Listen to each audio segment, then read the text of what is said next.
oleh member yang terbukti menjual produk di bawah harga yang dicantumkan.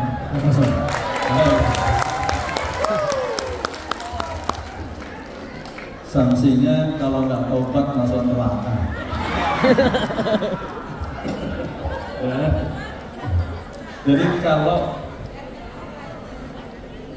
tadi namanya cutting price itu kan dosa, ya kan? Dosa itu kalau nggak taubat ya masuk neraka, kan? Nah, taubatnya orang yang berdosa sama orang lain itu harus minta maaf kepada semua member yang lainnya. Karena itu namanya mendolimi orang lain. Ya, kalau nggak dimaafkan oleh orang yang terdolimi nanti nggak dimaafkan.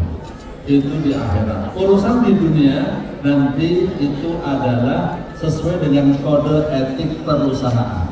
Kalau kode etik perusahaan menyebutkan dia bisa dikeluarkan, atau dia mungkin bisa di stop bonusnya karena melakukan pelanggaran, atau dibawa ke pengadilan, itu boleh sesuai dengan kode etik aturan perusahaan. Jelas kan? Berikutnya ya. Yang kedua, MLM hanya menguntungkan mereka yang di atas dan join duluan. Menurut antum, Ustaz? Oke, itu sebagian MLM, tapi sebenarnya itu adalah money game. Yang hanya menguntungkan bagian di atas itu pastinya money game. Kalau multi level itu tidak.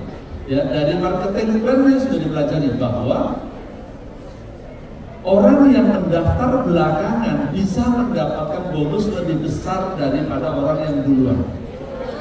Ada nggak di sini yang downline-nya bonusnya lebih gede dari upline-nya? Nah, itu bisa dipelajari dari marketing plan-nya. Ada yang ngeledekin sebagian orang di multi level marketing itu pangkat jenderal, gaji kopral. Oh, ada yang dia daftarnya duluan, boleh jadi peringkatnya tinggi, tapi karena dia tidak bekerja, maka bonusnya kecil. Ada begitu nggak? Coba yang mana angkatkan. Jadi apa yang dituduhkan bahwa multi level marketing hanya menguntungkan orang yang lebih daftar duluan, yang lebih duluan atau yang paling atas, itu ada pada sebagian multi level marketing, tetapi tidak terdapat pada penjualan langsung berjenjang syariah. Begitu, saudara. Berikutnya, karena banyak di sana sih. Ya. Ustaz, ini kebalikan dari yang tadi, Ustaz, yang cutting price. Bagaimana hukumnya, Ustaz, menjual di atas harga yang ditentukan dari perusahaan? Apakah itu melanggar syariah? Menjual di atas harga itu tergantung kepada ketentuan perusahaan. Pada umumnya diperbolehkan jika ada biaya tambahan. Misalnya, Bapak jual paten harganya 200, tapi minta dianterin, maka perlu ongkos kirim. Ya kalau nggak itu kasihan yang kirim dong. Ya. Jadi secara syariah diperbolehkan, ya. Tapi sekali lagi itu kembali kepada kode etik perusahaan. Tapi secara syariah diperbolehkan karena kadang-kadang memang membutuhkan biaya tambahan. Contoh yang paling gampang adalah ongkos kirim. Ya. Tapi kalau mengurangi harga nggak boleh, karena itu akan merusak pasar dan mengganggu dan menyebabkan orang yang menjual dengan harga normal akan dituduh jual dengan harga mahal. Itu adalah satu produk yang akadnya lebih dari satu. Memang ada hadis yang menyatakan Rasulullah naha an bai'ataini fi bai'atin atau sofaqataini fi sofaqatin. Tapi banyak orang yang salah memahami hadis ini. Bapak Ibu punya anak di pesantren.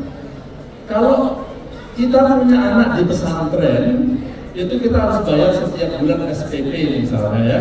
Misalnya 1 juta. 1 juta yang kita bayarkan ke pesantren itu untuk apa?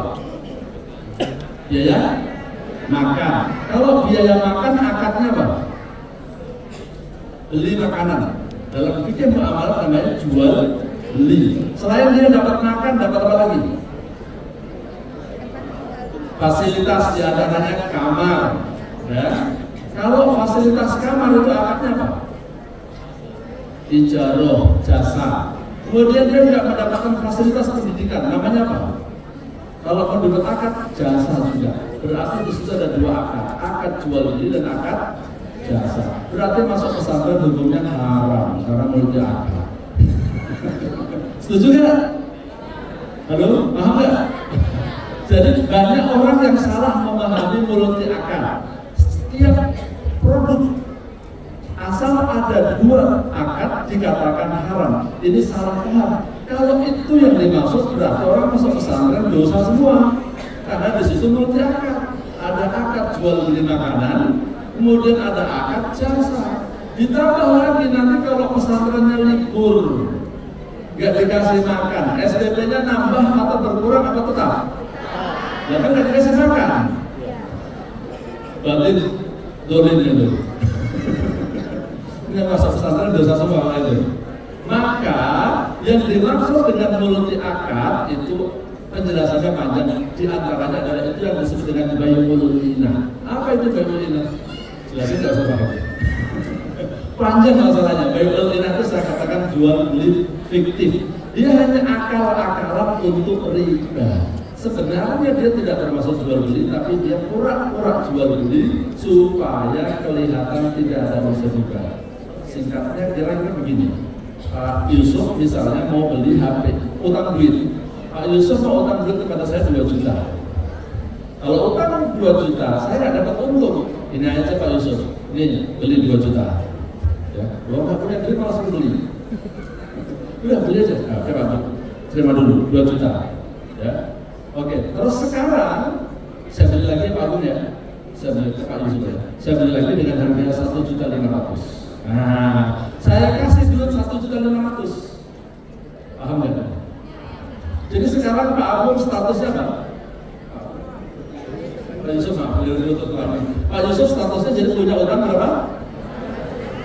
Punya utang berapa? 2 juta. 2 juta. Tapi sekarang punya duit berapa? 1.500.000. Ini namanya hilah riba. Saya ulang lagi, kayak banyak belum paham. Pak Agung butuh duit 2 juta. Kan? Mau utang, Pak Yusuf, Pak Yusuf punya kebutuhan, butuh duit 2 juta rupiah. Mau utang ke saya nggak mau utangin. Tapi kalau utangin saya nggak dapat untung. Karena Rasulullah menyatakan kullu fardin zata manfaatan sama ini. Ya Pak Yusuf beli aja. Langsung beli ya. Berapa harganya? 2 juta. Tapi bayarnya 3 bulan lagi. Ya, bayarnya 3 bulan lagi. Nah sekarang saya kalau duit itu jerah. Biar kayak beneran. Nah sekarang saya beli Pak Agung, anggap aja ini adalah 1.500.000. Pak Agung, saya beli HP-nya, saya bayar sekarang dengan harga 1,5 juta. Terima Pak Agung. Nah sekarang HP kembali ke siapa? Menjadi milik siapa? Saya lagi. Pak Agung sekarang dengan duit berapa? Pak Yusuf punya duit. Kita tentukan namanya Pak Agung duluan saja. Pak Yusuf sekarang megang duit berapa? 1.500.000, tapi harus bayar ke saya berapa? Itulah namanya bai'ul inah. Jelas? Kalau nggak jelas nanti lihat YouTube saya. Duitnya beda lagi Mas. Baik ya. Nah, ini ada beberapa pertanyaan yang hampir mirip Ustaz. Ada beberapa ulama di Timur Tengah yang mengharapkan multi level marketing. Pendapat Anda Ustaz? Mengharapkan? Iya. Seperti yang tadi saya katakan, memang ada yang mengharapkan, tapi studi kasusnya berbeda. Studi kasusnya adalah dia melakukan exercise markup dan melakukan praktek borong. Ya, jadi diantaranya yang disebutkan adalah dia jual koin. Koin itu harganya kira-kira cuma sekitar 100 real, tapi dijual dengan 10.000 real. Itu yang namanya exercise markup. Jadi beda kasusnya. Ya. Malah saya katakan kalau ulama Malaysia itu mengatakan multi level marketing itu halal mutlak tanpa syarat.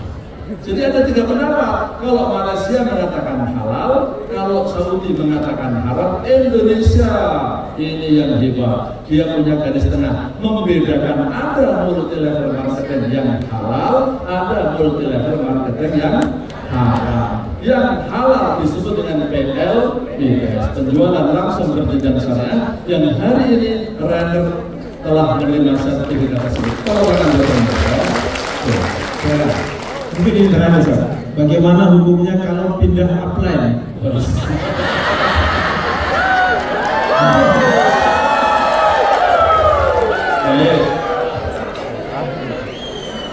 Kenapa pindah upline?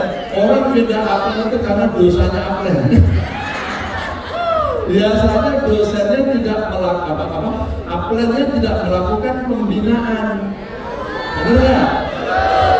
Nah makanya di dalam multi level marketing syariah, orang yang merekrut wajib melakukan pembinaan kepada downline-nya. Tadi siang sebelum acara mulai, Pak Agus dites sama Pak Ustadz Bukhari. Pak Agus punya downline berapa? Terus kapan melakukan pembinaan? Saya tes aja diem aja. Dicek, bener nggak Pak Agus melakukan pembinaan? Ya, Pak Agus tadi ya. Jadi dicek sama Pak Ustadz Bukhari itu dipancing aja tadi. Jadi saya tahu. Jadi intinya Bapak sekalian, Bapak Ibu kalau sudah merekrut downline itu harus dibimbing. Cara membimbingnya terserah Bapak Ibu. Bisa dengan menghadirkan dalam suatu pertemuan, bisa memberikan info tentang produk baru, bisa Bapak Ibu layani dengan konsultasi melalui media sosial. Bapak Ibu harus daftar semua, kontaknya harus tahu semua. Bapak Ibu, kalau ada ini saya kasih hadiah. Siapa yang kontak teleponnya, nomor HP-nya, kenalannya melebihi saya kasih hadiah ini. Dulu yang udah keluar bentar. Coba saya paling banyak. Ada yang 2000? Lihat kontak telepon, ada 2000? Ada. Yang 3000? Yang 5000? 7000? 7000 ada? Ada 7000 ada? 10.000? Enggak ada angkat tangan, sebentar saya buka. Punya saya buka kontaknya ya.